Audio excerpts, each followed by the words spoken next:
Voltamos com o programa Visão Parlamentar e recebemos da doutora Ângela, vereadora doutora Ângela do Partido dos Trabalhadores. O assunto do último bloco é a questão da saúde. A vereadora falou do programa de saúde da família. E o que eu quero saber, e acho que a população também, é de que forma o programa Saúde da Família vai diminuir, por exemplo, as filas ou a necessidade de médicos especialistas na rede pública. Doutora, já dá para projetar alguma coisa? Olha, eles estão aqui num tempo curto para a gente medir, né? Mas eu vou dar alguns exemplos. Outro dia, visitando a Vila Paiva, uma mãe veio me pedir com um encaminhamento do pediatra do postinho para um cardiologista pediátrico. Aí eu perguntei o que a criança tinha, ela estava com a guia de encaminhamento, já estava esperando há muito tempo e ela queria que eu arranjasse para ela esse encaminhamento. Bom, a criança tem um sopro que a gente chama pediatra de sopro fisiológico, que a gente consegue acompanhar, ver o crescimento da criança, se ela não faz nenhuma aparente atrofia, não faz aquele dedinho ficar roxo, né, cianose de extremidades, se o desenvolvimento está normal, ela não está com falta de ar, é capaz de correr, brincar, pular, como toda criança, e a gente vai acompanhando. Porque depois de uma certa idade, aquele soprinho some. Então, a gente vê com muita frequência. Então, essa criança não precisaria ter sido encaminhada. O pediatra pode acompanhar ela e verificar. Bom, agora aconteceu alguma coisa, alguma intercorrência, atrasou no desenvolvimento, ela está ficando cansadinha, tendo falta de ar. Aí sim você encaminha, porque ela está já apresentando sintomas. Então, é típico um caso desses. Agora eu vou contar uma outra história que foi o ministro da Saúde que contou quando ele esteve aqui falando no seminário Mais Médico para todo o Vale do Paraíba. Que um prefeito da Bahia ele estava muito preocupado porque ele ia receber, ao mesmo tempo que ele queria os médicos do programa de saúde para poder atender a comunidade lá na cidade dele, ele estava muito angustiado, isso o ministro que contou, porque ele mandava 3 veículos tipo van, né, para Salvador diariamente para ser atendido pelos especialistas. E ele falou assim, bom, se eu mando 3, eu vou ter que mandar 10 por dia, porque tem mais médico, mais casos vão ser encaminhados. E depois de 3 meses de implantado, outubro, novembro, dezembro, né, no fim do ano ele mandou uma carta para o ministro agradecendo, porque além dos médicos que estavam atendendo a comunidade dele, ele reduziu para uma viatura por mês que realmente precisava de especialista. Por que isso? Porque esses médicos do Programa de Saúde da Família, eles têm uma visão completa do cidadão, da pessoa humana. Então, ele não vai tratar só o coração ou a pressão alta, ele vai controlar o diabético, ele vai controlar todas essas doenças, um paciente com asma, um paciente com hipertensão, com diabetes ou qualquer outra patologia. Agora, tem casos que, por exemplo, diabetes, aquele diabetes que vai se controlando, vai fazendo o controle, tomando remedinho, o médico do programa de saúde da família, ele é capaz de controlar. Aquele diabético descompensado, que você toma 3, 4, 5 insulinas por dia e que está com difícil de controlar, aí o endocrinologista, ele sim é encaminhado para o endocrinologista. Então, esses médicos, ele tem a capacidade de fazer esses acompanhamentos sem precisar todo paciente que está com pressão alta e passar no cardiologista. Ele pode controlar esses casos e só vai para o cardiologista aquele paciente que está realmente com uma sintomatologia que não está sendo capaz dele resolver no dia a dia lá no postinho. Então, com isso, com certeza, vai reduzir bastante os encaminhamentos para o especialista. Tanto que a gente, por exemplo, no início do governo, no ano passado, quando o Carlinhos fez o mutirão de cirurgia, e tinha lá 16 mil pacientes esperando cirurgia.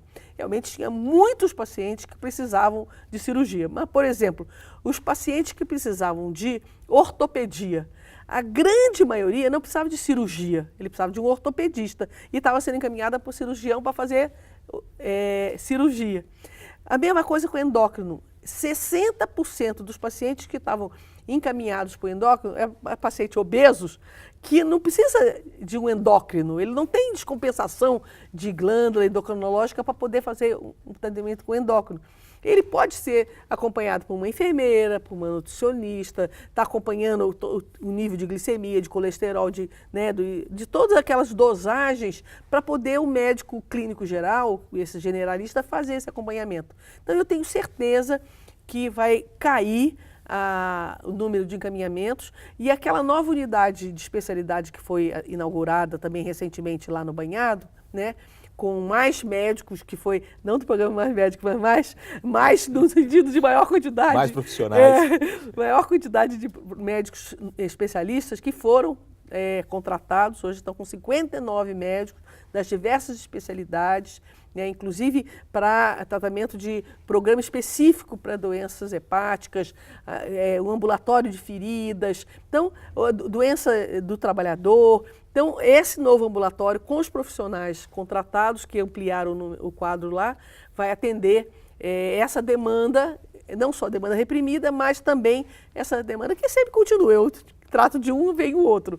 Mas, assim, com certeza vai haver uma redução de números, com certeza. E a nova unidade de especialidades que a doutora Ângela se refere é a antiga Galeria Pedro Rachid, que é o ponto de referência, todo mundo sabe onde fica. Perto da delegacia. Bem em frente ao Banhado, centro, perto da delegacia, na região central da cidade, uma nova infraestrutura para atender a população. Isso. Doutora, vamos sair um pouquinho desse assunto fascinante que é a saúde e vamos falar um pouquinho da questão da cidade, o crescimento de São José dos Campos, o debate, as audiências públicas sobre possíveis alterações ou até mesmo sobre uma nova lei de zoneamento. A vereadora continua acompanhando isso? Tem alguma preocupação em especial? Tem conversado com a Secretaria de Planejamento? Com o falecimento do Emanuel, que era o secretário de Planejamento, deu uma paradinha na discussão, mas com certeza é um compromisso que o prefeito Carlinhos tem, com certeza vai vir para essa casa para a gente votar essa lei de zoneamento. Vamos ter que fazer uma nova audiência pública, o governo vai fazer depois de montado, ou tendo ouvido a população nas diversas audiências públicas, vai montar o projeto de lei, vai apresentar de novo para a comunidade, vem para casa e essa casa vai fazer uma audiência pública também. Porque é importante as pessoas pensarem que a lei de zoneamento e ocupação do solo é que vai organizar como que a cidade vai crescer, vai organizar como vai haver a relação entre vizinhos, que vai organizar o crescimento da cidade, tanto de expansão territorial, quanto no tamanho e quantidade de prédios. Então, onde que vai ter comércio, onde que pode ter indústria, ou se tem comércio que pode ficar junto com residências e tem outros tipos de atividades que não podem ficar junto com residências, porque fazem barulho, tem ruído, tem cheiro, tem poeira. Então, a lei de zoneamento tem importância por causa disso. Quando nós estávamos falando antes de saúde, do Mais Médico, que parece que não tem nada a ver com isso, mas quando eu disse que um monte de bairros irregulares que estão sendo regularizados agora no prefeito Carlinhos, mas que ainda existem bairros irregulares, por quê?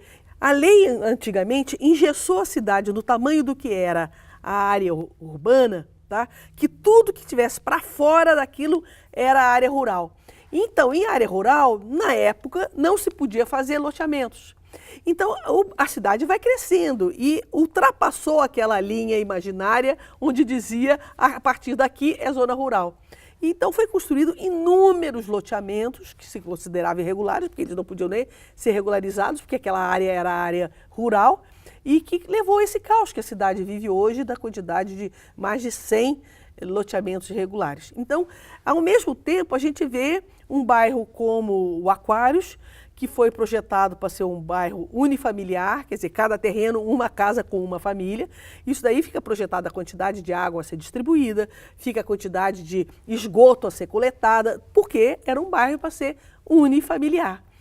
Houve uma explosão no fim da década de 90, início da década de 2000, né?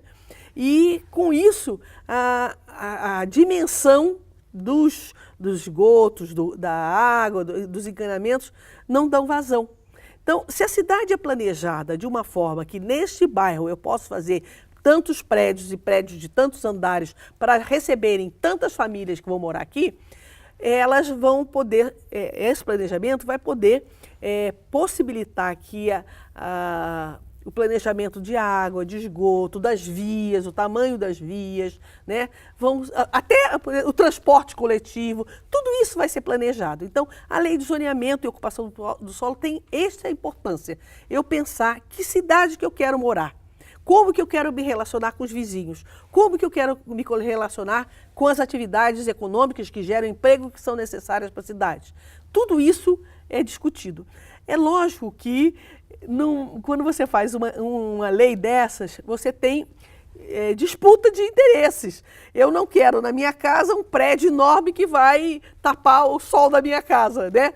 Mas ao mesmo tempo a população está crescendo e você tem que arranjar lugar para todas as pessoas morarem. Então, a demanda por novos prédios, com novos apartamentos, vai surgindo. Então, como que a gente concilia interesses? Tem bairro da cidade que quer abrir a lei de zoneamento para permitir atividades comerciais de baixo impacto, né? Um consultório, um escritório de advogado, uma academia de dança, que é uma coisa de baixo impacto.